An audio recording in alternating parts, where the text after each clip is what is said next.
की एक लड़के से दोस्ती हो जाती है और फिर एक दिन उसका दोस्त अभय को मिलने के लिए बुलाता है। फिर ऐसा क्या हुआ अभय के साथ, और जब अभय का आँख खुला तो वो पार्क में लेटा हुआ था। अभय एक सीधा साधा लड़का था। ग्रेजुएशन की पढ़ाई करने के लिए अब उसे अपना गांव छोड़कर शहर में दाखिला लेना था। किसान पिता ने एक एक पैसा जोड़कर अभय के लिए शहर में सारी व्यवस्था कर दी और ये सोचकर एक स्मार्टफोन भी दिला दिया कि ऑनलाइन पढ़ाई करने में इसका उपयोग होगा। स्वभाव से अंतर्मुखी अभय को अब अपने सपनों को पूरा करने के लिए बहुत मेहनत करनी थी। अपने संकोची स्वभाव के कारण वह शहर के बच्चों के साथ उतना घुल मिल नहीं पाया और दोस्त बनाने के लिए उसने सोशल मीडिया का सहारा लिया। ऐसे ही फेसबुक पर उसी शहर के मयंक नाम के एक लड़के से उसकी दोस्ती हो गई। मयंक का प्रोफाइल अभय को बहुत पसंद आया। दोनों के बीच मैसेजेस का आदान प्रदान होना शुरू हो गया। पढ़ाई के लिए गए फोन का प्रयोग अब दोस्ती और मनोरंजक वीडियोज देखने में होने लगा। यहाँ तक कि क्लास करते हुए भी अभय का ध्यान मोबाइल स्क्रीन पर ही लगा रहता। मयंक और अभय की दोस्ती भी गहरी होती गई। यहाँ तक कि मयंक कई बार उसका फोन भी रिचार्ज करा देता। देखते देखते उनकी फ्रेंडशिप को 2-3 महीने बीत गए, पर अभी भी उनकी एक बार भी मुलाकात नहीं हुई थी। फिर एक दिन मयंक ने अभय को एक जगह बुलाने के लिए कॉल की। यार, एक बहुत अच्छी अपॉर्चुनिटी है, तू सुबह 10 बजे व्हाट्सएप किए पते पर आ जा। अब पढ़ाई के साथ साथ तू हर महीने 5,000 रुपया भी कमा सकता है और इसी बहाने में हम दोनों पहली बार फेस टू फेस मिल भी लेंगे। अभय की खुशी का ठिकाना नहीं था।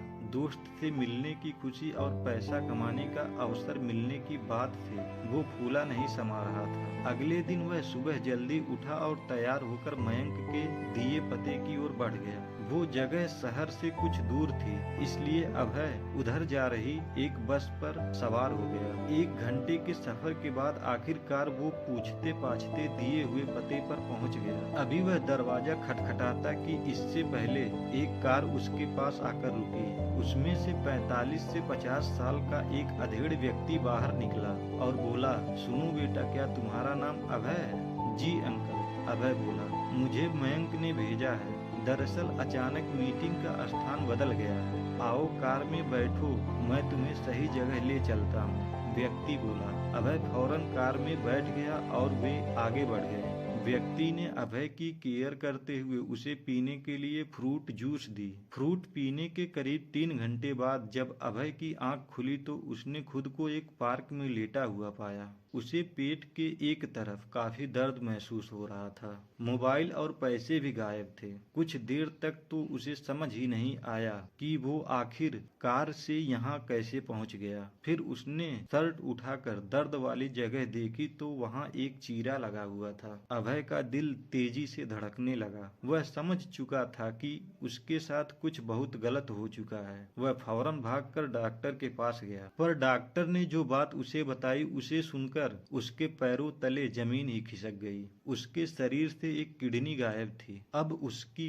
काटो तो खून नहीं वाली हालत हो गई। सोचने लगा, क्या सपने लेकर गांव से शहर आया था, अब अपने पिताजी को क्या जवाब देगा। वह भागा भागा पुलिस थाने पहुंचा। वहां जाकर तो उसके सामने डिजिटल दुनिया की सारी सच्चाई सामने आ गई। यह जो फेसबुक पर मयंक का प्रोफाइल था वह कोई युवा नहीं बल्कि वही अधेड़ व्यक्ति था जिसने उसे कार में बैठाया था। वह आकर्षक अकाउंट बनाकर अभय जैसे लोगों को जो सफलता शॉर्टकट में चाहते थे और ऐसे छलावे पे विश्वास करते थे फंसाता था। फिर धीरे धीरे पर्सनल लाइफ में घुसकर उन्हें नौकरी का झांसा देकर बुलाता। उसके बाद शरीर के अंगों की चोरी करता था। ऐसे कितने सारे केसेस उसके नाम थे। सोशल मीडिया पर सोशल ना होकर अगर अभय वास्तविक दुनिया में सोशल होता तो शायद ऐसी नौबत ही नहीं आती। स्क्रीन के पीछे का सच अब आईने की तरह साफ हो चुकी थी। इतनी बड़ी ठोकर लगने के बाद अब उसने मोबाइल स्क्रीन पर अपना समय गंवाना बंद कर दिया।